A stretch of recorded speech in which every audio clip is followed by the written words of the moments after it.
Temos um conjunto aí de 21 questões e nós temos 3 dias para debate aí, isso aí. E caso vocês tenham alguma dúvida ou alguma outra questão, tá? Eu peço que me enviem, se possível, amanhã, durante o dia, e depois de amanhã, que dá tempo da gente resolver isso entre quarta e quinta-feira. Ok? Muito bom. Normalmente, a prova, o módulo 5, ele tem, segundo edital, de 11 a 17 questões. O que ocorre são 14 a 15, é o que a gente tem visto em todas as provas que a gente tem acompanhado. O tempo designado é de 50 minutos, o que dá por volta de 3 minutos e meio por questão. Tá? Algumas são mais complexas, outras mais simples, então não tem muito espaço de tempo para ficar divagando. O que a gente aconselha é que faça uma leitura preliminar do enunciado, porém atenta. Tá? Se você está tranquilo com o que foi demandado, responde. Se você vê que é muito complexo, vai envolver muito cálculo, vá em frente, resolva as seguintes, e no final volte naquela uma ou duas que você passou por julgar um pouco mais complexo. Tá? É preferível fazer 12 ou 13 questões dentro de um horizonte de 14, 15, com absoluta certeza do que correr no final. E sempre aquela observação, né? Nunca deixa uma questão em branco. Em último caso, chuta uma resposta. Tá? Um método fácil para se chutar é você reduzir seu horizonte. São 4 alternativas. Você, mesmo que não saiba, você, por definição das 4, se você conseguir eliminar uma, não, isso aqui não é, a sua chance passou de 25% para 33%, num esquema de chute. Se eliminar 2, já é cara ou coroa, é 50% de chute. Tá? Então, só isso não se amarre numa questão, vá em frente e depois volte. E essa informação final aqui, essa nossa recomendação também é muito importante. Respeite o enunciado da questão, não brigue com ele, tá? Também não infira o que não está literalmente expresso. Não vá além da questão, tá? E muitas vezes tem umas casquinhas de banana que eles colocam no enunciado, tá? Que é uma informação até atinente, porém ela não é necessária para a solução da questão, ok? Então, nós vamos lá, pedir que vocês deem uma lida na questão. Quem já fez, ótimo. Quem não fez, nós vamos fazer em conjunto. E eu vou simplesmente salientar alguns pontos antes de vocês resolverem a questão. Tá? Essas tabelas estão no caderno de prova, para quem não fez ainda esse módulo. Você tem lá a tabela do imposto de renda, ok? Uma em termos mensais e a outra em termos anuais. Tá? Isso aqui não é nada mais, nada menos que uma simples multiplicação por 12 desses valores, mas simplifica, porque se a questão está falando em imposto em termos mensais, você já vai direto nessa tabela. Se fala em termos anuais, você vai buscar nesse campo. Tá? Podem surgir 2 outras tabelas, ok? Uma é a tabela composta de ganho de capital. Isso é uma coisa recente, tem 1 ano e pouco que se aprovou isso, 2 anos, tá? Porque sempre o ganho de capital foi tratado com alíquota de 15% e agora ele se tornou progressivo. Tá? Então, um ganho de capital de até 5 milhões tributa em 15. A parcela de ganho de capital entre 5 e 10 milhões tributa com 17,5. A parcela entre 10 e 30 com 20 e o que exceder 30 milhões, 22,5. Tá? Isso está no caderno de provas, mas se você olhar essa tabela inversa aqui, ela tem as mesmas alíquotas que o ganho de renda variável, só naquela até 180, 22,5. O mais importante aqui é o Professor, seguinte. Oi? só uma dúvida. Essa primeira tabela aí de ganho de capital, ela serve para qualquer ganho, seja no exterior, seja em ações, seja venda de imóveis, Qualquer qualquer ganho. ganho.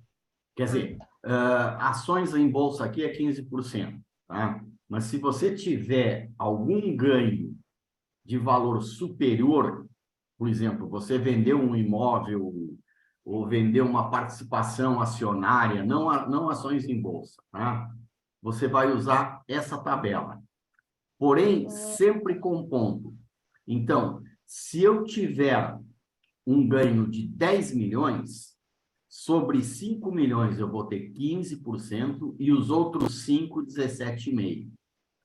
Suponha que eu tenha um ganho Fundo de de... investimento entra aí? Fundo de Não, investimento? não, Não? não. Tá? Fundo de investimento é aquela tabela normal, de retenção em fonte e tudo mais. Tá? Isso aqui é para ganho de capital. Tá? Então, se você tiver um lucro, por exemplo, de 17 milhões, 5 milhões a 15, os próximos 5 a 17,5, tá? A terceira faixa dos 15 com 20, aí vai entrar os 17,5, tá ok? E essa tabelinha aqui, ó, é participação de lucros e resultados, famosa PLR. Isso aqui é uma tributação exclusiva de fonte. Então, o que acontece? O funcionário que tenha lá salários e coisa e tal, o 10º salário normal, 13º, e chega no final, em algum momento, desculpa, eu estou um pouquinho gripado, então me desculpe. Chega em algum momento, tá? O funcionário tem participação de lucros e resultados. É esta tabela aqui. E este ganho, ele é de tributação exclusiva na fonte, tal como o imposto de renda. Tá? Então, por exemplo, sobre esse montante e o 13º, que é de tributação exclusiva, quando você vai fazer aqueles cálculos de... Depois eu vou voltar nisso numa questão. Quando você vai fazer aquele cálculo de quanto ele pode aplicar num PGBL para ter o benefício fiscal, se ele tem participação de lucros e resultados, isso não entra no cálculo. Tá? Por quê? Porque isto não compõe a parte passível de deduções na declaração anual dele. Tá ok? Então, normalmente, vocês podem ter essas 3 tabelas aqui no caderno de provas. Tá? Então, vamos lá. Primeira questão.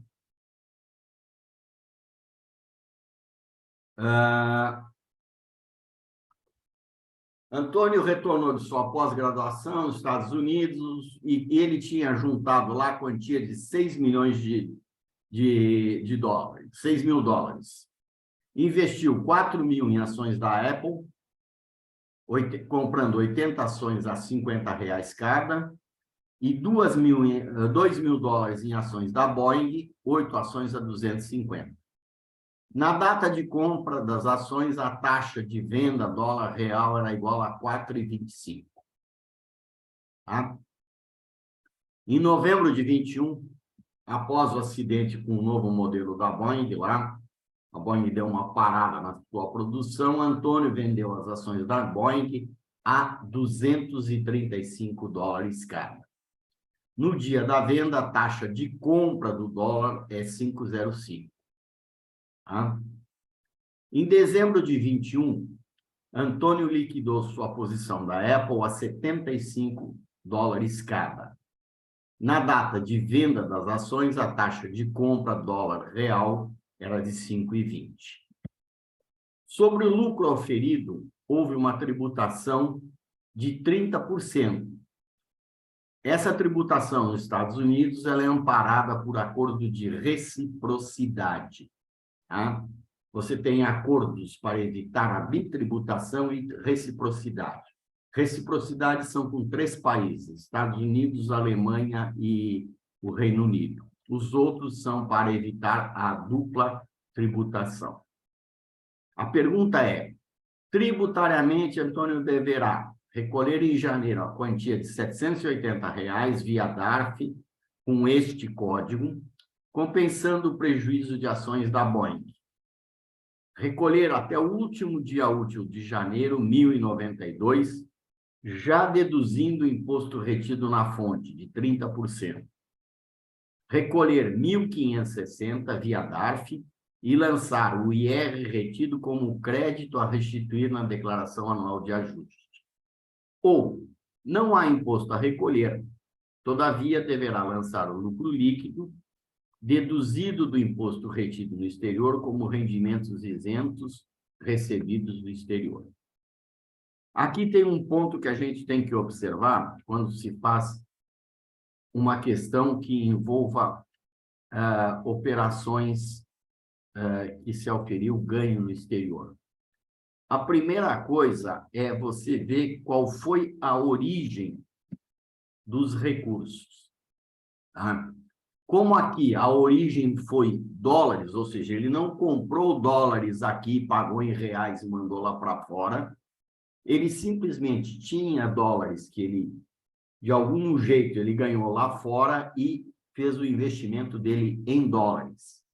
Neste caso, a variação cambial entre a taxa vigente na data que ele adquiriu as ações contra a taxa que ele vendeu, ela não é tributável, ela não entra no cálculo.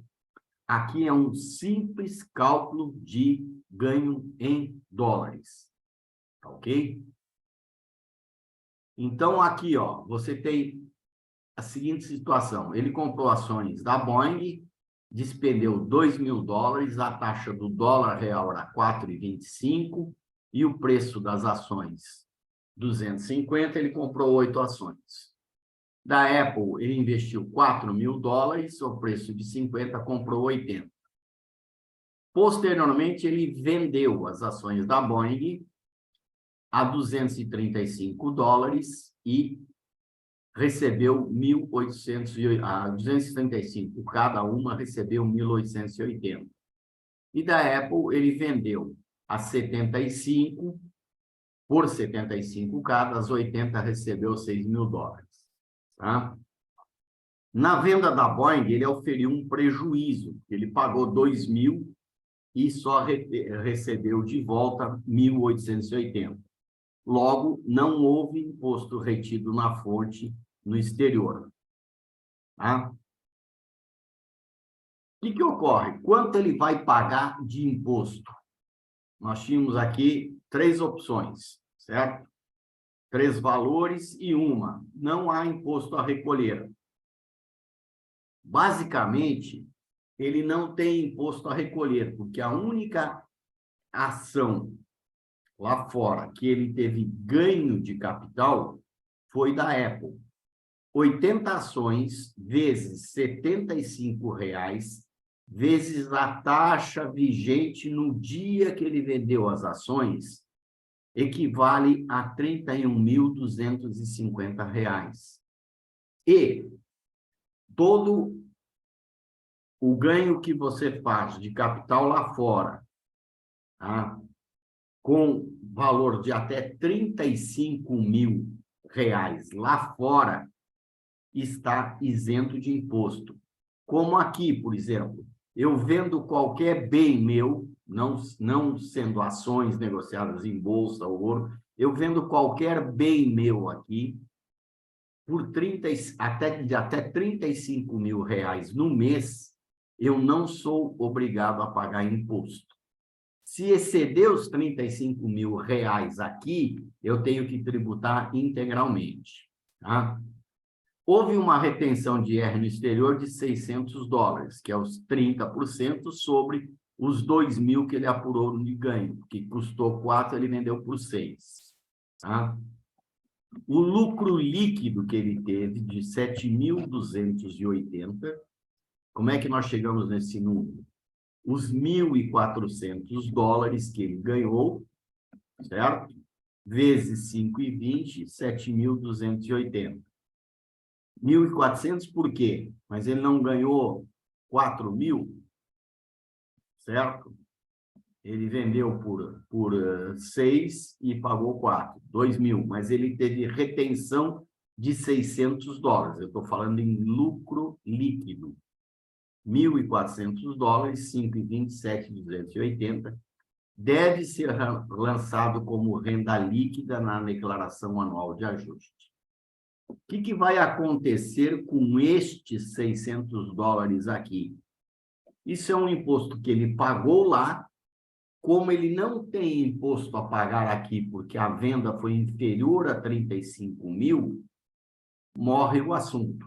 Ele não pode usar esses $600 para abater de nenhuma renda que ele tenha no Brasil, nem de outra renda em meses futuros que ele tenha lá fora. Tá ok? Alguma dúvida? Tá? Então, atentem-se ao seguinte. Professor, Pois não? nesse caso aí ele vendeu foi ações, né? Mas é Sim. qualquer bem de valor abaixo desses 35 mil reais negociados nos Estados Unidos, qualquer ativo. Sim. Se ele vender qualquer ativo abaixo de 35 mil reais, ele não tem que tributar aqui. Pode ter tributação lá. Tá? Hein? Eu tenho uma dúvida também. Cláudio, Pois não. Sim. onde foi que você chegou aí nesses $1.400 aí de lucro líquido que ele tirou? Lucro líquido. Ele não ganhou $2.000 aqui? Isso. E ele não pagou $600 de imposto? Ah, tá. É Certo? porque o imposto, entendi. O imposto é sobre foi só em cima do ganho lá da Isso. Evo, né? Foi retido lá fora $600. Tá? Então, o lucro líquido dele é o que ele vai oferecer aqui na declaração de renda, até para justificar a variação patrimonial dele. Tá ok? Alguém tinha uma Cláudio, outra dúvida? Pois não? eu tenho. Está me ouvindo bem? Eu estou com fone aqui, não sei se você está me Estou lhe ouvindo. ouvindo bem, Mariana. Então tá, obrigada. Em alguma outra situação, quando tem recolhimento na fonte lá fora, existe a possibilidade de compensação na declaração aqui ou não? Nunca? Ele nunca vai conseguir compensar? Ele não precisa pagar imposto sobre algo. Se existe acordo de reciprocidade ou para evitar a bitributação, o que foi tributado lá fora não é tributado aqui. Agora, por exemplo, ele pagou 30% lá fora, tá? Suponha que ele tenha rendas aqui, que ele tenha que pagar 15, 20 ou 27,5. Aquilo que ele recolheu lá fora não se confunde com isso. Mesmo okay? quando é renda de salário, essas coisas, não, se ele tiver... Não, tá. Não. Tá bom. Nós temos um exemplo, inclusive, que eu enfatizo isso. Tá? Tá. Alguma dúvida aqui? Então, ó, muito importante. Quando expõe a questão, veja qual é a origem dos recursos, como esse montante do investimento lá fora foi feito. Por exemplo, se ele tivesse euros e com os euros ele tivesse adquirido um ativo em dólar. Você teria que fazer a conversão de euro para dólar, tá? E depois isso aí, ok? E notem que eles cruzam essas taxas de câmbio. Deixa eu voltar no texto aqui, ó. Quando ele fez a operação, na data de compra das ações, a taxa de venda do dólar era 4,25. Na data que ele vendeu, a taxa de compra é 5,20. Tá? Esses dados, se forem parte do cálculo, eles vão estar expressos. Por quê? Porque taxa de compra, ok? Porque foi o montante que ele... a taxa de referência quando ele adquiriu o bem. E por que taxa de venda no montante que ele liquidou? Porque se infere que naquele momento ele transformou aqueles reais, aqueles dólares em reais pela taxa de venda. Tá ok? Muito bom.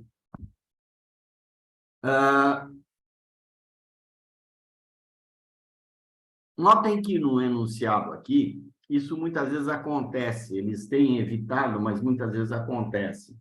Eles têm um enunciado e eles fazem duas questões reportando ao mesmo enunciado, tá? Isso às vezes complica, porque você tem que voltar lá e olhar tudo mais. Notem o seguinte, ó. Ele vendeu as ações da Boeing em novembro e em dezembro ele vendeu da Apple. Tá ok? Muito bom. Caso Antônio tivesse efetuado as duas operações de venda no mês de dezembro, que alterações haveria na situação tributária dele? Deveria recolher em janeiro a quantia de 780, via DARF, código 8523. Deixa eu só dar uma explicaçãozinha rápida para vocês. Conforme a origem do ganho, você tem um código diferente do DARF, tá? Por exemplo, se eu negocio ações aqui, ouro, tudo mais, no Brasil, eu recolho com o código 6015. Tá? Mesmo que eu faça, por exemplo, algumas ações eu vendi à vista e outras eu fiz um day trade. Eu vou recolher um único DARF com código 6015. Porém, a Receita aqui sabe o que foi de um e o que foi de outro. Por quê? Porque a corretora informa, tá? Ações, opções e tudo mais à vista com o código 5557 para a Receita, tá? E o que é de day trade, ela informa com o código 8465. Por que isso? Porque as operações de day trade têm uma alíquota diferente de imposto, é 20, não é 15, tá? E a compensação de prejuízos, eu só posso compensar lucro e prejuízo de day trade com prejuízos e lucros de day trade. As outras operações à vista eu posso compensar somente com operações à vista. Então, sempre tem um determinado código. E quando é de rendimentos do exterior, eu tenho que colocar este código aqui, no DARF, tá? Então, se ele tivesse feito todas as operações em dezembro, o que haveria de alteração para ele? Não haveria, né, alteração? Deveria recolher em janeiro 780, compensando o prejuízo das ações da Boeing, porque aí ele teve prejuízo na Boeing e lucro na Apple, ele poderia compensar, recolher até o último dia útil de janeiro 998,40, já deduzindo o imposto retido na fonte, 30%. Lá, tá? Recolher 1.560 e lançar o IR retido como crédito a restituir na DAA, Declaração Anual de Ajuste, aquela que você faz ultimamente, nos 2 últimos exercícios, em maio. Antes era sempre em abril. Não necessitará recolher imposto de renda mas agora deve oferecer a receita como tributável, compensando somente o imposto de renda retido no exterior. O que lhes parece isso? Antes ele não tinha que recolher imposto porque o valor de venda foi inferior e uma ele teve lucro e noutra prejuízo. Aqui muda substancialmente a situação. Por quê? Porque como ele vendeu as duas ações no mesmo mês, o montante que ele vendeu é superior a 35 mil mês. Então, elas são tributáveis no Brasil. Tá? Então, aqui, ó, a resposta para isso é: não vai necessitar recolher imposto de renda. Por quê? Porque ele pagou 30% de imposto lá fora e é superior ao que ele teria que recolher aqui. Tá? Porém, como ele vendeu mais que 35 mil no mesmo mês, esse ganho dele é tributável. Passa a ser tributável. Vai ter que recolher imposto aqui? Não, porque ele já foi tributado lá fora sobre os 30%. Então, é maior do que o ganho dele. Tá? Uma outra coisa importante para vocês entenderem é o seguinte: no exterior, não tem o conceito de compensar lucro com prejuízo. As duas operações foram no mesmo mês, numa ele perdeu, e na outra que ele ganhou, ele é tributado integralmente sobre o ganho. Aqui no Brasil, não. Se eu faço uma venda com prejuízo e outra com lucro, eu conjugo os dois resultados e se o prejuízo é superior ao lucro, eu não preciso nem recolher. Inclusive, se eu tenho prejuízo de meses anteriores, também não tenho necessidade de recolher o imposto. Eu vou descontando do prejuízo que eu tenho até ele zerar. Tá? Então, no caso aqui, não tem compensação de lucros e prejuízos. Ganhou, pagou, perdeu, chora. Não tem. Você não consegue nem usar aquele prejuízo para compensar ganhos futuros, ou no mesmo mês. O ganho obtido, 7.280, tá? Nota, da onde saiu esse 7.280? Quem me perguntou antes? Está aqui, ó, que é o ganho líquido, 7.280, tá? Que é os $2.000 menos os 30%, tá? O ganho obtido agora passa a ser um rendimento tributável, visto que o valor alienado no mês foi equivalente a 40.796. Tá? Ele é tributável, mas já foi tributado integralmente lá fora. Então, eu só tenho que declarar como rendimento tributável, não preciso pagar imposto adicional aqui. Tá? Não haverá imposto a recolher sobre o lucro, visto que houve retenção de 600, que é superior ao valor do IR devido no Brasil. Há acordo de reciprocidade entre os Estados Unidos e o Brasil. Tá? O lucro não mais será lançado na declaração anual como isento, agora lança como tributável e lança o IR retido no exterior. E esse IR foi consumido. Ok? Então, o que muda aqui?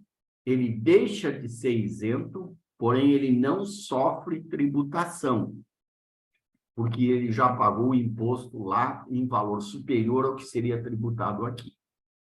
Tá claro? Paulo Renato, tudo bem? Vamos em frente? Legal. Tudo bem, tudo certo. Beleza. Marcelo tem recebido e-mails de casa de análise sobre a vantagem de diversificar seus investimentos. Tá? a vantagem de diversificar seus investimentos, aplicando parte de seu capital em ativos fora do Brasil. Isso é o que vocês mais estão vendo aí. Todo santo dia aparece no meu e-mail aí, tem que diversificar, aplica lá fora e tudo mais, né? Aliás, quem seguiu esse blá, blá, blá aí, mandou dólar a 5 e tanto, e hoje o dólar está 4,70. Quer dizer, não é o momento, não foi um momento feliz. Tá?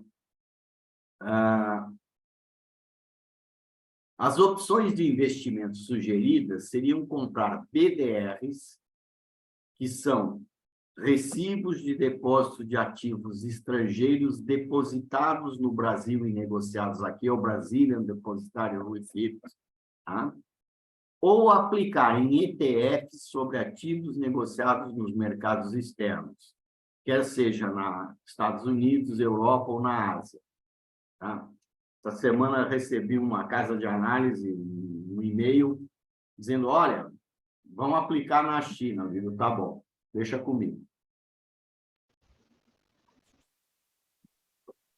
Marcelo consulta um profissional CFP e questiona qual seria a melhor alternativa, considerando a legislação brasileira, a simplicidade, quer seja na negociação dos ativos e também nos aspectos tributários. Ok?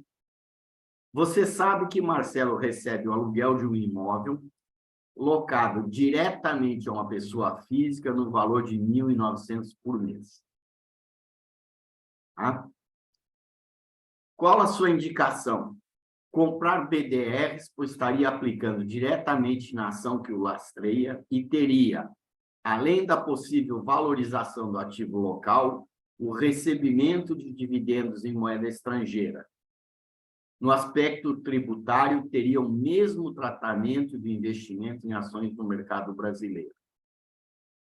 Deveria aplicar em ETFs sobre ativos estrangeiros, por ser mais simples o tratamento tributário, visto que só deverá tributar o eventual ganho de capital, não se preocupando com os dividendos que as ações que compõem o ETF pagariam, pois os receberia incorporados à valorização da cota do ETF. Tá?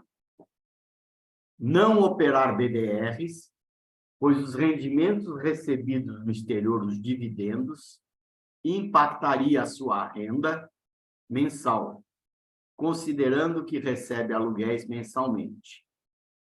Assim, haveria a hipótese de que, nos meses em que receber dividendos, teria que pagar IR com alíquota maior sobre os aluguéis que recebe.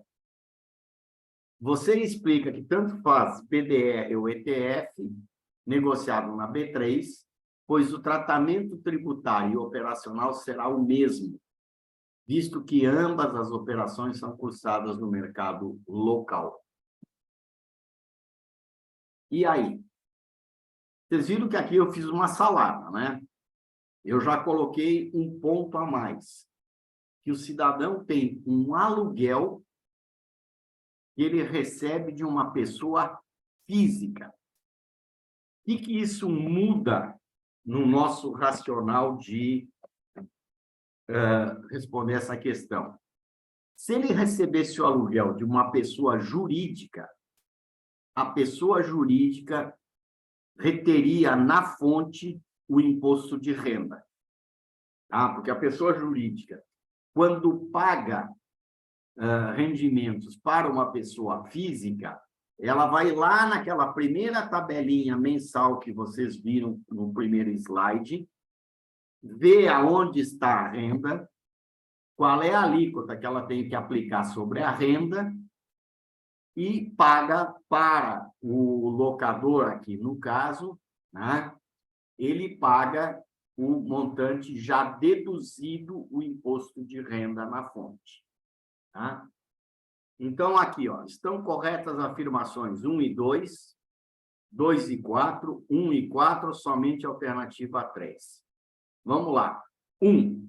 Comprar BDRs, pois estaria aplicando diretamente na ação que o lastreia e teria, além da possível valorização do ativo no mercado local, o recebimento de moedas estrangeiras.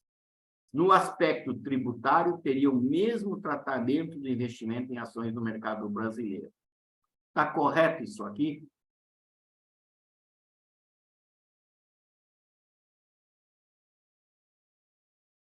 Alguém acha que essa informação está correta? O aspecto tributário ele não tem o mesmo tratamento do investimento em ações. Tá? Por quê? Sobre o ganho de capital, quando ele vender o BDR, o tratamento é o mesmo. Se ele tiver ganho de capital, ele vai pagar 15%. Se ele vender com prejuízo, esse prejuízo pode ser usado para compensar lucro de ações, opções ou futuros. Se ele vender com lucro e tiver prejuízos dessa natureza, ele pode compensar. Porém, os dividendos que ele vai receber lá fora. E esse dividendo lá fora é tributável. Tá? Então, ela não tem o mesmo tratamento que tem aqui. Deveria aplicar em ETF sobre ativos estrangeiros. Cláudio. Oi. Vamos supor que essa ação não pague dividendos, tá? No caso, estaria correto essa afirmação, né, se ele tivesse um detalhe assim, dizendo que não recebe dividendos, porque o tratamento com relação à tributação do ganho de ações é o mesmo, né? Sim, mas as ações lá fora, via de regra, pagam dividendos. Certo. Tá ok? Ok. Deveria aplicar em ETF sobre ativos por ser mais simples, visto que só deverá tributar o eventual ganho de capital, não se preocupando com os dividendos que as ações que compõem o ETF pagariam, pois os receberia incorporados à valorização da cota do ETF. Não. Lá fora, tá? Aqui, se você tem um ETF, por exemplo, você tem um ETF de o IMA lá, você tem o ETF do Tesouro Direto. O rendimento que o ETF paga, ele incorpora no preço, ele não paga individualmente para cada cotista, tá? Cada pessoa que tem cotas do ETF. Ele incorpora o rendimento dentro do ETF. No exterior, nos Estados Unidos, não. Ele simplesmente paga o ETF, o dividendo à parte, e retém os 30%. Tá? Não operar com BDRs, pois os rendimentos recebidos no exterior impactariam a sua renda mensal, considerando que recebe aluguéis mensalmente. Assim, haveria a hipótese de que, nos meses em que receber dividendo no exterior, teria que pagar IR com alíquota maior sobre os aluguéis que recebe. Tá? Isto aqui, ó, é verdadeiro. Depois eu vou mostrar o exemplo para vocês e provar que isso aqui é verdadeiro. Tá? Explica que tanto faz BDR ou ETF, pois o tratamento tributário e operacional será o mesmo. Nós já vimos que não. Tá? Embora os dois sejam cursados aqui, eles têm dinâmicas diferentes. Tá? Então, aqui a resposta é a letra D. Somente a afirmação 13 está correta. Tá? BDRs não tem a mesma disciplina tributária de ações negociadas no Brasil, porque ele paga o dividendo, e o dividendo é tributável. No Brasil, ainda não está sendo. Tá? Esse projeto de reformulação do imposto de renda que está na Câmara e no Congresso, ele vai prever a tributação do dividendo. Mesmo a proposta do Paulo Guedes, tá? Ela também previa essa tributação. Não contam com isenção de ganho de capital nas ações inferiores a 20 mil. Essa é outra coisa que diz, ó, o tratamento de BDR, ele não tem a mesma isonomia de ações, porque ações, se eu vendo até 20 mil mês, não importa quanto eu ganho, eu não tenho que pagar imposto. O BDR, não. Se eu vender R$ 2.000 e tive ganho de capital, eu tenho que pagar imposto. Tá? Dividendos pagos no exterior pelas ações são tributáveis e devem ser declarados e tributados no Brasil via Carnê-Leão. Então, invalida aquela afirmação 1, que tem a mesma aqui, ó. Comprar, aplicando diretamente, além de possível valorização, no aspecto tributário, teria o mesmo investimento de ações no mercado brasileiro. Não, isso inviabiliza. Tá? O valor líquido em reais deve ser somado aos outros rendimentos, ou seja, o valor líquido que ele recebeu em reais dos dividendos, deve ser somado aos outros rendimentos sujeitos ao recolhimento do Carnê-Leão, resultando que o aluguel mensal que ele recebia 1.900 por mês.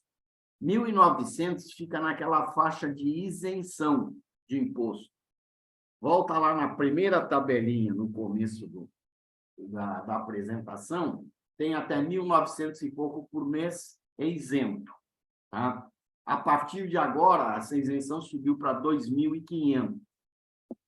Então, vocês têm que ver qual é a tabela que vai estar na prova. Tá? Normalmente, as mudanças havidas só são exigidas na prova, questões com essa ótica, após 6 meses. Então, se orienta qual é a tabelinha que está na prova. Se tiver 1.900, é 1.900.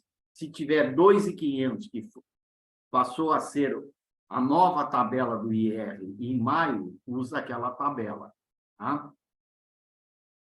ETFs e BDRs, embora negociados no mercado local, têm disciplina tributária diversa das demais operações de renda variável. Ela não tem isenção dos 20 mil, tá? Embora você possa compensar os prejuízos do BDR com ações, opções e tudo mais. Nem sempre os dividendos de ETF no exterior são incorporados no valor das cotas. Por que eu botei nem sempre? Nos Estados Unidos, eles são pagos uma parte. Provavelmente, em algum outro país, não seja essa a legislação vigente. Tá? Mas a gente está aqui usando como exemplo coisas, ETFs de ações americanas. Okay? Cláudio, Sim. só voltando aí nessa questão, se você puder até voltar à tela, você fala aí que os dividendos pagos no exterior são tributáveis no exterior e também tem que ser tributado no Brasil. Então, ele tem essa bitributação, mesmo com aquela questão da reciprocidade? Não. Veja bem, uma coisa é você reconhecer o lucro que você teve lá, e a outra é você tributar se for passível de tributação. Tá? Por exemplo, se existe com o país acordo de reciprocidade ou para evitar a bitributação, tá? O imposto que você pagou lá, você deduz do imposto que pagou aqui. Tá? Por exemplo, ó, eu vou te dar um exemplo que me vem à cabeça. Tem um BDR de ações, se eu não me engano, da Siemens, tá? De uma empresa holandesa. Ok? Qual é a regra na Holanda? Tributa em 15% o ganho de capital. Certo? Então, o dividendo, quando paga lá, tributa em 15%. É a mesma alíquota daqui. Posso esquecer? Não, porque não existe um acordo de reciprocidade ou para evitar a bitributação entre a Holanda e o Brasil. Então, nesse caso, se eu comprar um BDR de uma empresa holandesa, eu vou cair na seguinte situação. Eu vou ser tributado lá fora e o valor líquido que eu receber, descontado que eu paguei de imposto lá, o valor líquido eu vou ter que agregar aos meus rendimentos aqui, se eu estiver ou se não tiver somente ele, e tributar novamente. Aí eu sofro uma bitributação, porque não existe um acordo. Tá ok? Ok. É isso aí, pessoal. Dúvida, vamos pôr para fora, tá? Aqui, ó.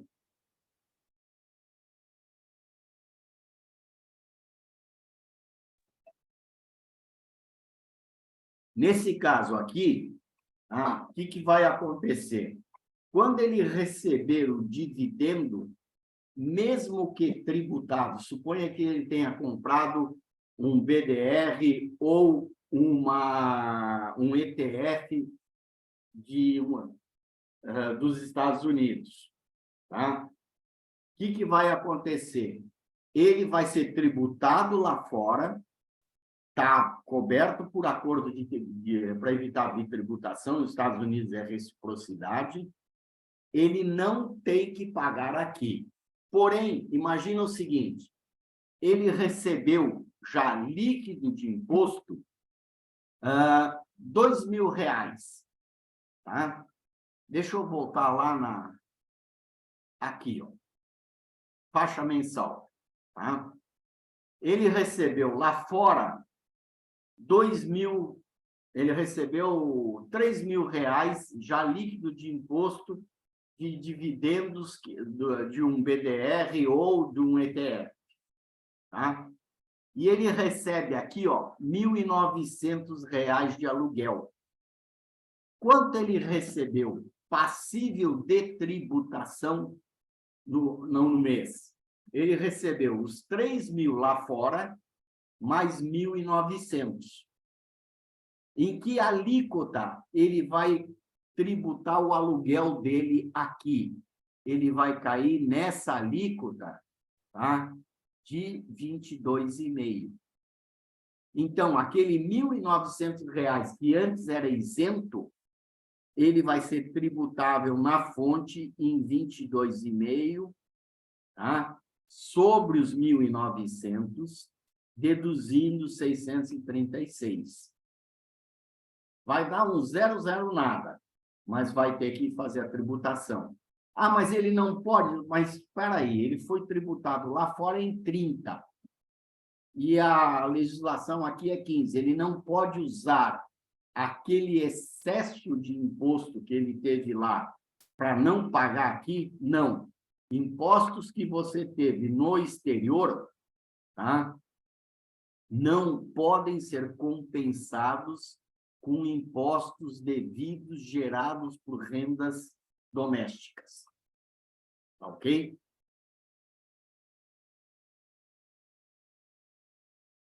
Tranquilo?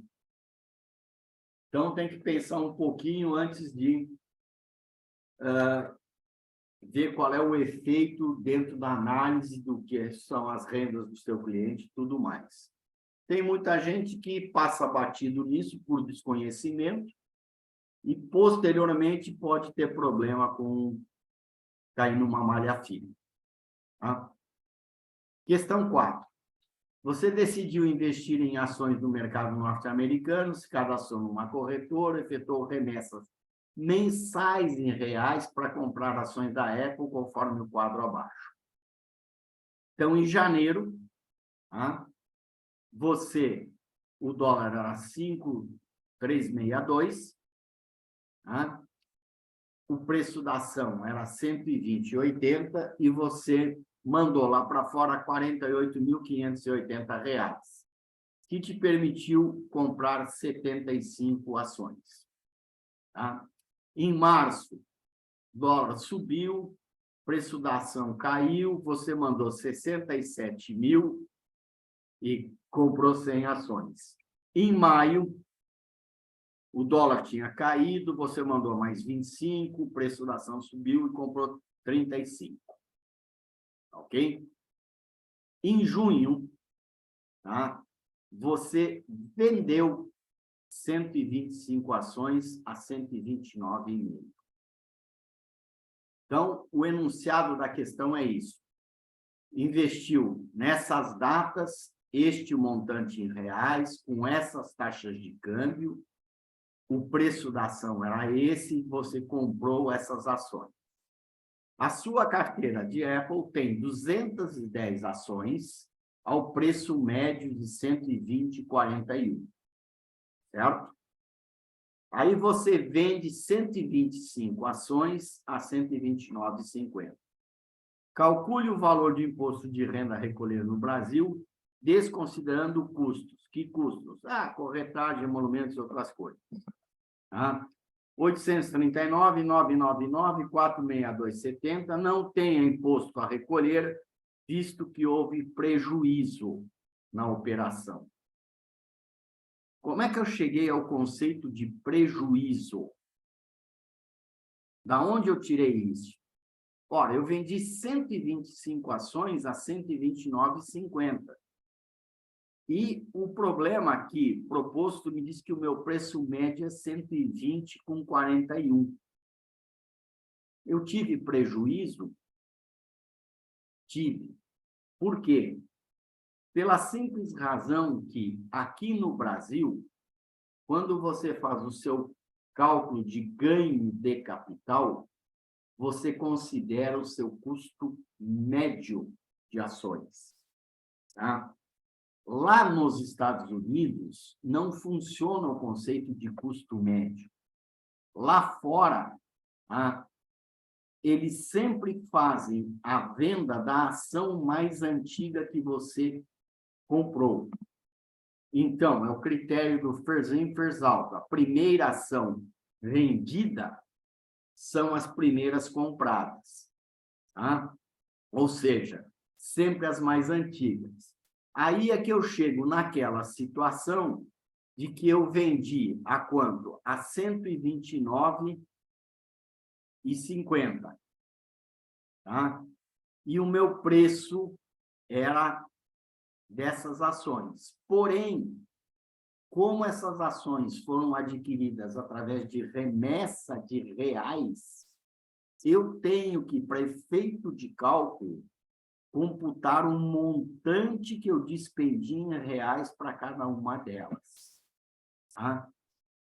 Os recursos tiveram origem em reais. O cálculo de resultado deve considerar o preço de aquisição e de venda em reais.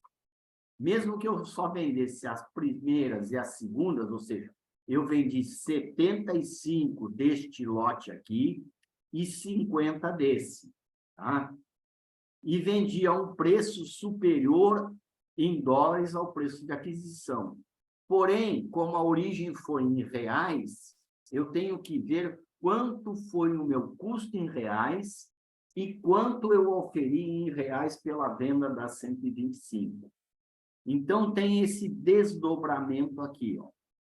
Custo de aquisição, 75 ações a 48.580, tá? Isto equivaleu a 9.060 dólares. Preço de venda, 75 a 129,50, 9.712 dólares. O meu lucro foi 652 dólares e 50 centes. E sobre este montante, eu paguei 30% de imposto. Foi retido lá fora 195. Vendi metade desse lote. Então, esses 67.440 são 33.720, que em termos de dólares, tá? Dá 5.775. Ok? Ou seja, 50 vezes 115. Vendi 50 a 129,50, apurei 6.475 dólares.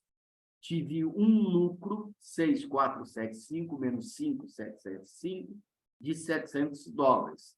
Retive lá fora 210 dólares de imposto. Total de IR retido nos Estados Unidos, 405,75. Calculando o resultado em reais, eu tenho 125 vezes 129,50, 16.187 dólares. vezes a taxa de 4,925, certo? Ok? A taxa, ó, de 4,925, que era a taxa vigente no dia que eu vendi as ações, tá? Dá 79 mil. Qual foi meu custo de aquisição? Em reais, das 75 primeiras que eu comprei aqui, o meu custo de aquisição foi 48.580. E as outras 50 me custou 33.720. O meu total em real dessas operações aqui me deu 82.300. Ora, eu investi em reais 82.300. E quando eu as vendi, eu recebi em reais 79 mil. Então, na verdade, eu tive em reais um prejuízo. Não tenho imposto a recolher no Brasil. Tá? Esse prejuízo não pode ser compensado com lucros auferidos em renda variável no Brasil. Ah, no mesmo mês eu vendi ações aqui, ganhei tanto, eu não posso compensar. Não tem essa compensação de lucros e prejuízos no exterior com aqui. Tá? E o imposto retido nos Estados Unidos no valor de 405, o que eu faço com ele? Nada. Dancei. O leão americano, aquele da Metro-Goldwyn-Mayer, deve estar feliz da vida. Tá? Aqui é que eu falo, ó, tem uma casquinha de banana aqui nesse enunciado. O enunciado falava aqui, ó, você vendeu, tá? Sua carteira tem 210 ações ao preço médio de 120. O investidor que está habituado ao mercado brasileiro sabe que sempre você apura o lucro contra o teu custo médio daquele ativo, se você comprou várias parcelas em datas diferentes. Tá? Lá fora não tem esse conceito. Tá? Então, essa informação aqui, ó, é desnecessária. Tá? Lá é o critério de venda sempre as mais antigas. Isso aqui, muitas vezes, o cara vai usar e vai se confundir e vai errar a questão. Vocês notaram que esse cálculo é bem mais complexo que aquele primeiro, que as ações foram adquiridas em dólar. Lá era dólar contra dólar, deu lucro, pagou imposto, o valor líquido traz para cá pela taxa de compra do dia. Ponto. Aqui não. Você tem que calcular o seu lucro em dólares, depois verificar qual foi o seu custo em reais, porque os dólares foram remetidos lá para fora, tá? Para fazer isso. Ok?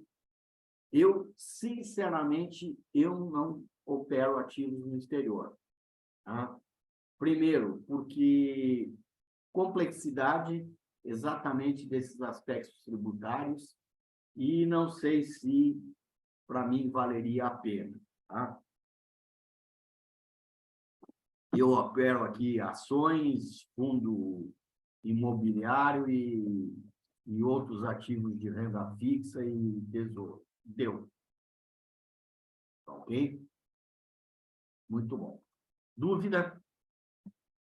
Vocês notaram que o tratamento é totalmente diferente, né? Ok? Muito bem. Antônio José tem mais de 65 anos, brasileiro, mas é não residente. Ele deu saída definitiva do Brasil há mais de 5 anos. Tá? E se há mais de 5 anos aqui é um dado supérfluo. Se ele já deu saída, não importa se ele deu há 1, 2, 3 ou 10 anos. Ele deu saída, ele não é mais residente no Brasil. Então, todos os investimentos dele, que aqui ainda estão, ou que vierem a ser feitos, terão a tributação de um não residente, embora ele seja brasileiro. Tá? Quando residente, Antônio José havia contratado um plano de previdência do tipo PGBL. Qual é o tratamento tributário para os benefícios da previdência complementar recebidos por ele, agora que não é residente? sujeita à tributação exclusiva na fonte alíquota de 25%, a totalidade dos valores pagos por fonte no Brasil a residentes no exterior, a título de benefício ou resgate dos planos de previdência tipo PGBL. B. Por ter mais de 65 anos, terá uma parcela isenta da sua previdência, assim como todos os demais brasileiros. Tá? Por exemplo, eu sou aposentado no INSS, tenho mais de 65, contra a minha vontade, mas tenho, gostaria de não ver. Tá? E uma parcela da minha aposentadoria é isenta de imposto. Ok? Aplique-se aos rendimentos pagos Antônio José a tabela progressiva do imposto de renda, sendo tributado em 15 quando do recebimento, procedendo o ajuste quando da declaração anual de ajuste. Ou será respeitado o regime tributário pelo qual optou quando da contratação do plano. Ou seja, se ele optou pela tabela progressiva, ou pela tabela regressiva, aquela que começa em 35 e a cada 2 anos cai 5 pontos percentuais e para, após 10 anos de contribuição, nos 10%. Tá? C. Chame, fale. Quem falou? Letra C, é isso? Letra Tipo, C? como ele deu saída definitiva, então ele perde tudo que ele teve no PGBL e aí fica na tributação normal da tabela progressiva? Alguém tem alguma dúvida sobre isso aqui? Se você tivesse que chutar essa questão, você não tem a mínima noção. Se você tivesse que chutar essa questão, você teria chance de 25% de acerto. Certo? Vamos melhorar isso? Eu não sei a resposta, eu vou chutar. Eu já vou mudar a minha chance de acerto de 25% para 33%, porque uma dessas alternativas eu vou eliminar. Qual seria? Exatamente. Quem falou a alternativa C aí? Priscila. Priscila. Exatamente esta alternativa você pode eliminar. Por quê? Um não residente apresenta a declaração anual de ajuste? Exatamente não. Não. Então, essa aqui, ó, se você tiver que chutar, já joga isso aqui para fora. Pum.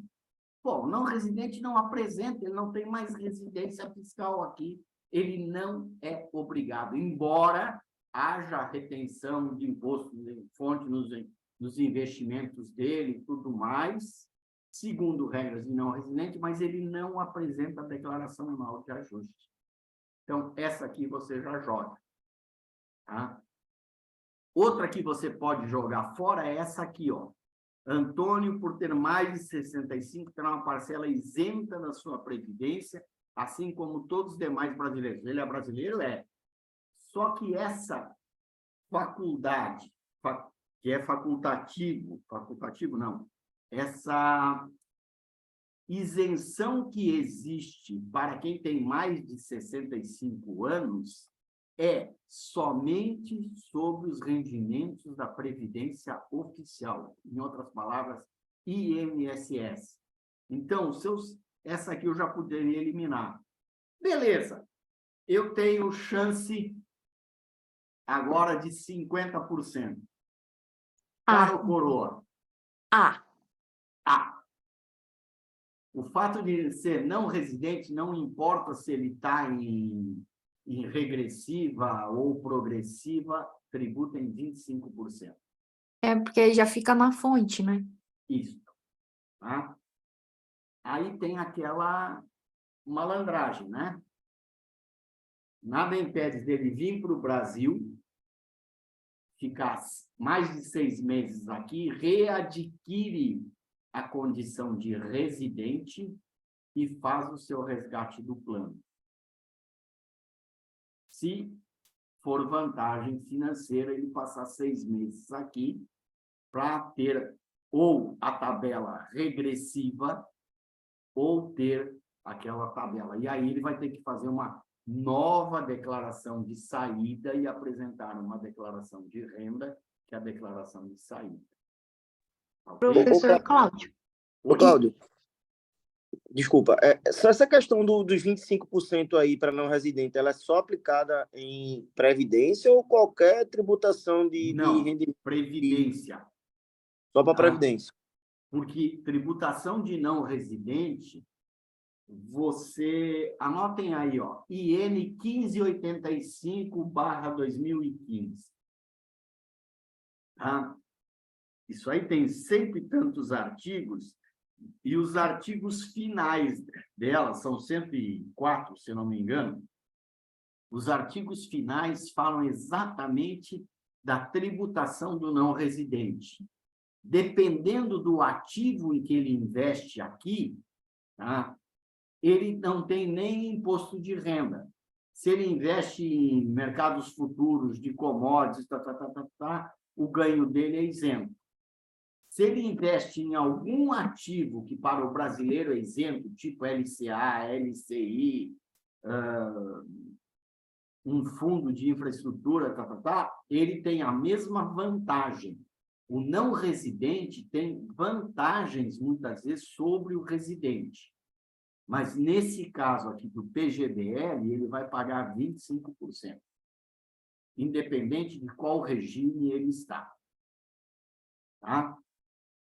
Então, está aqui, ó, receber quaisquer proventos tem tributação exclusiva de 25%, independente do regime tributário que ele escolheu lá atrás. Não se aplica a isenção de parte dos rendimentos com beneficiário de 65 anos mais. Isso exclui a B. Não residentes não apresentam declaração de ajuste, exclui a C. Os não residentes não há de se falar em regime progressivo ou regressivo, exclui a D. Sobrou a A. Tá? Professor Cláudio, essa Oi. parte de dar saída do Brasil e de dar entrada no Brasil, tem que pagar, recolher alguma DARF, alguma coisa nesse sentido? Não. Se você, quando dá saída, você dá... Porque o que acontece?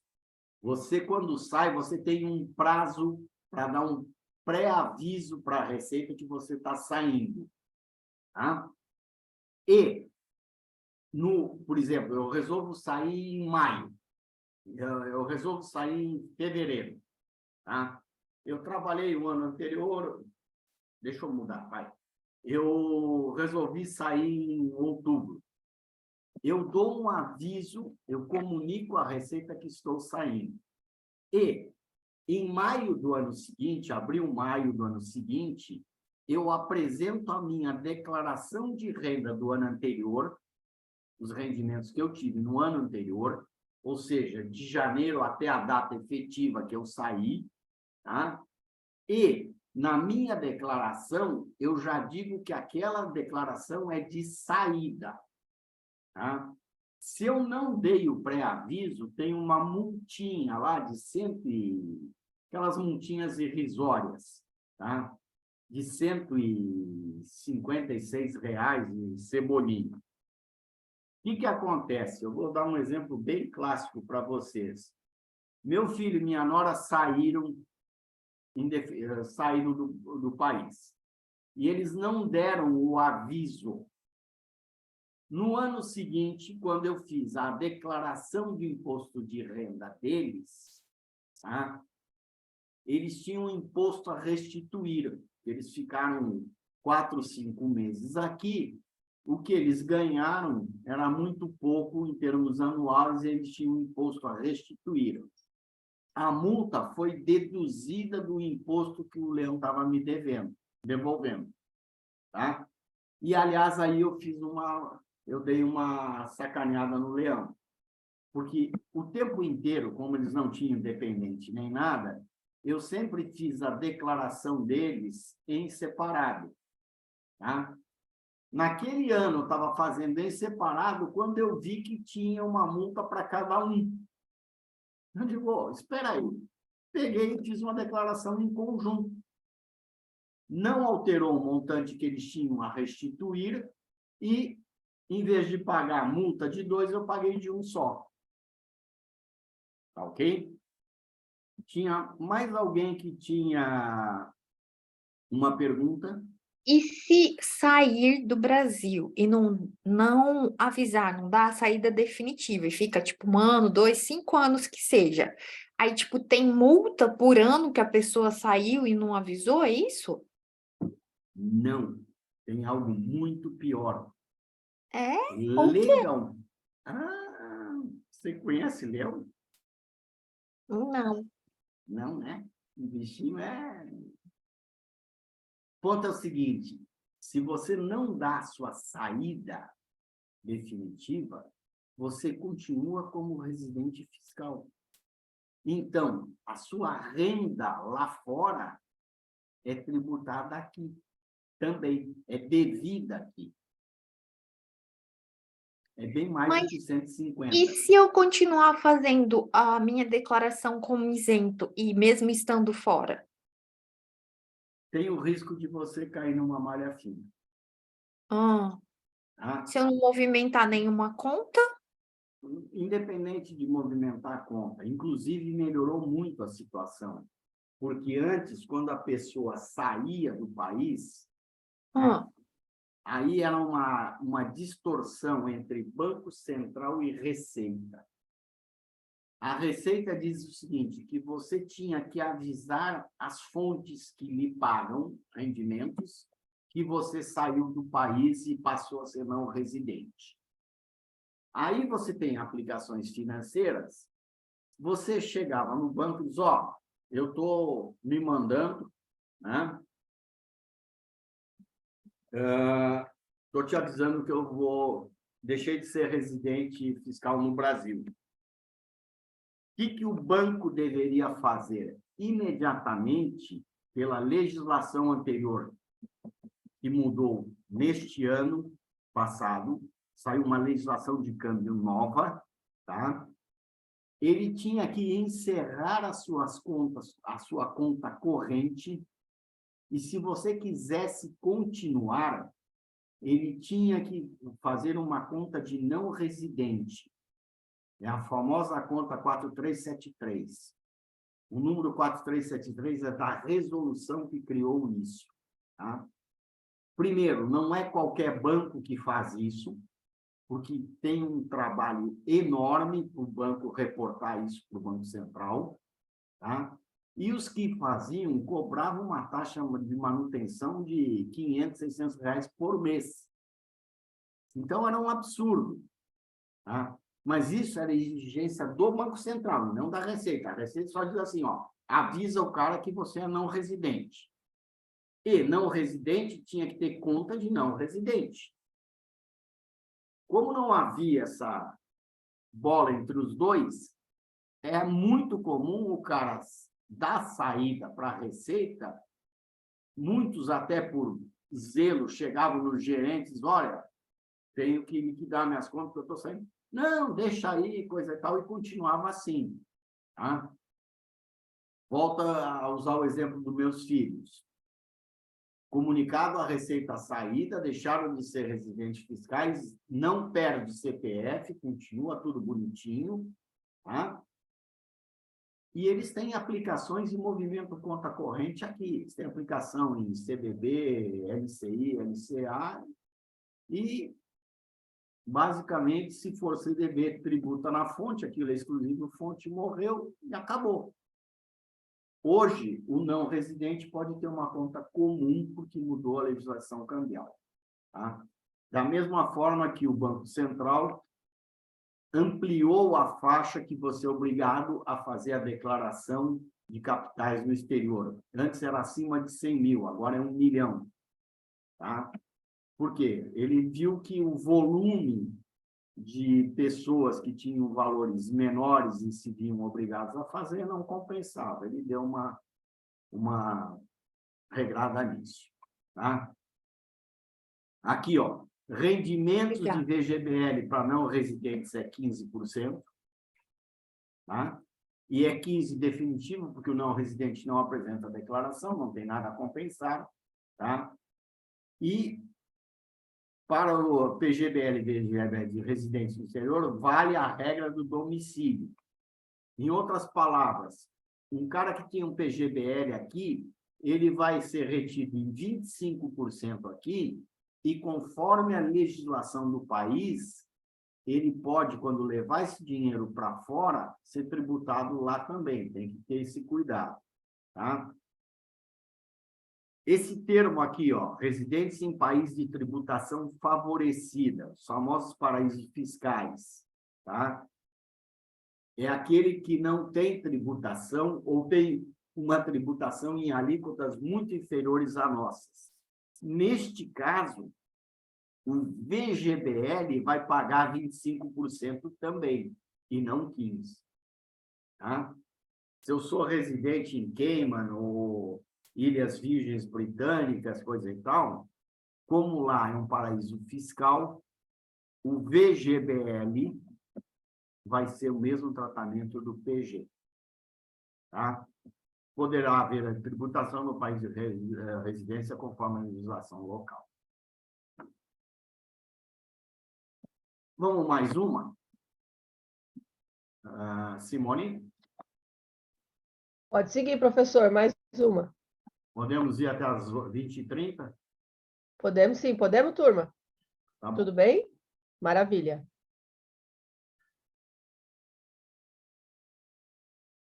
Ótimo.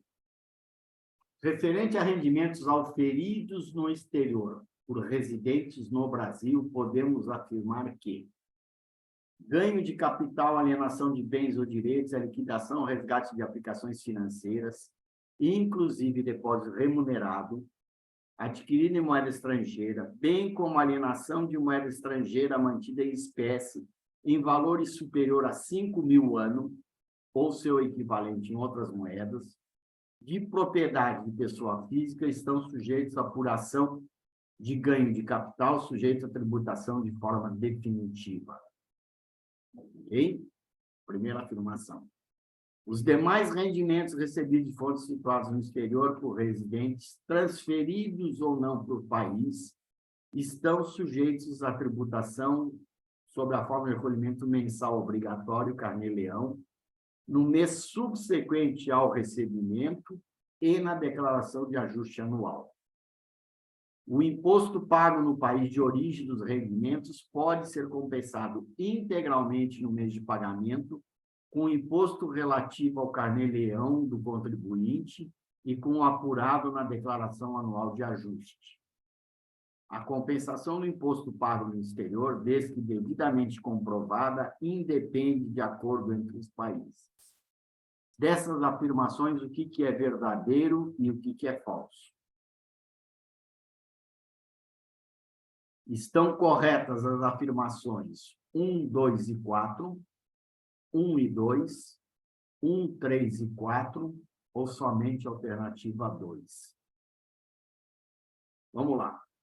Ganho de capital. Ganho de capital, alienação de bens ou direitos, resgate de aplicações, inclusive depósito remunerado, adquirido em moeda estrangeira, bem como alienação de moeda estrangeira de valor superior a 5.000, ou seu equivalente em outras moedas de propriedade de pessoas físicas, estão sujeitos à apuração de ganho de capital, sujeitos à tributação de forma definitiva. Tá? Vamos lá.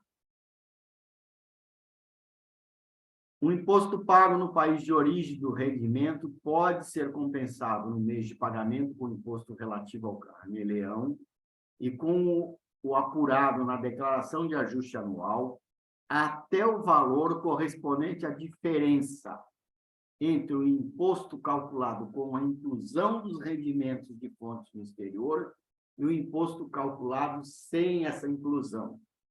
Isso aqui, ó, é a redação que está na legislação. Vamos traduzir isso aqui?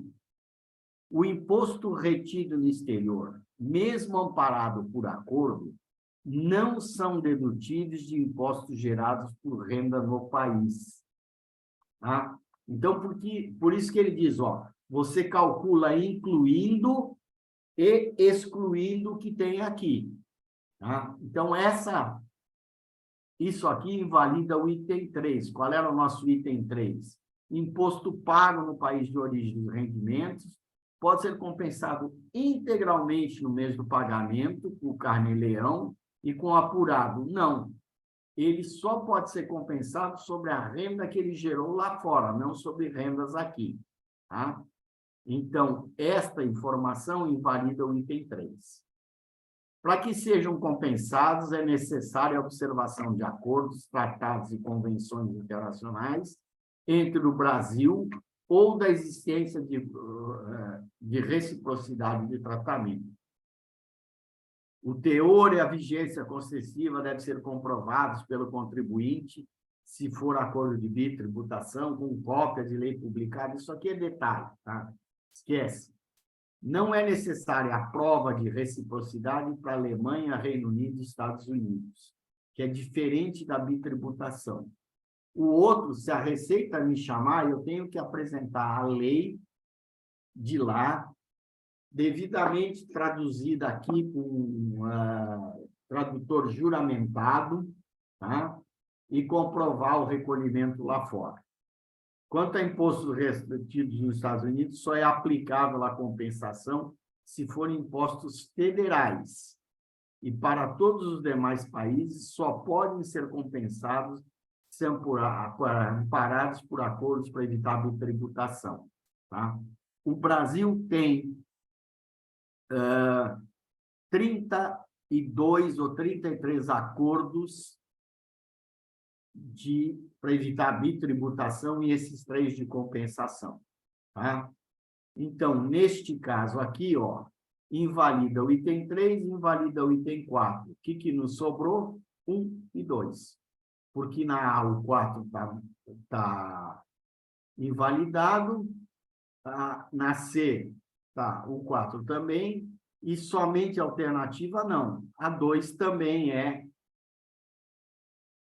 viável, tá? Porque os rendimentos recebidos no exterior, transferidos ou não para o país, são sujeitos à tributação. Ou seja, não é que eu tributo quando eu interno o recurso. Para a pessoa física, não. Tá? A pessoa física tributa o fato do recebimento no exterior. Na jurídica, quando você estrutura uma PIC, uma Private Investment Company, você atualmente só tributa quando você transfere para cá. Isto, nesta nova proposta que está no Congresso, vai acabar. Porque as pessoas fazem isso exatamente para diferirem, postergar o recolhimento do imposto. Tá ok? Muito bem. Pessoal, nós temos aqui um total de 21 questões. Nós matamos 7 hoje, tá? Eu pediria que, se possível, vocês dessem uma analisada nas demais, tá? Tentassem resolver, que amanhã a gente segue com a questão 7 em diante. Se alguma dúvida ficou, por favor, mandem no grupo lá qualquer outra coisa, tá? Ok? Sobre o que nós vimos até esse ponto, alguma pergunta, dúvida, reclamação? Ótimo. Agradeço. Sei que o tema é árido, mas faz parte do currículo para obter a certificação. Tá? E aqui a gente faz o possível para torná-lo o mais fácil possível de ser entendido, para evitar que vocês tenham dificuldades com a prova. Bom? Boa Maravilha, noite. professor. Muito obrigada, obrigado. turma, muito obrigada. Até amanhã. Tá bom. Obrigada, boa noite. Boa noite. Pessoal, boa noite. Professor, obrigado. Valeu, pessoal.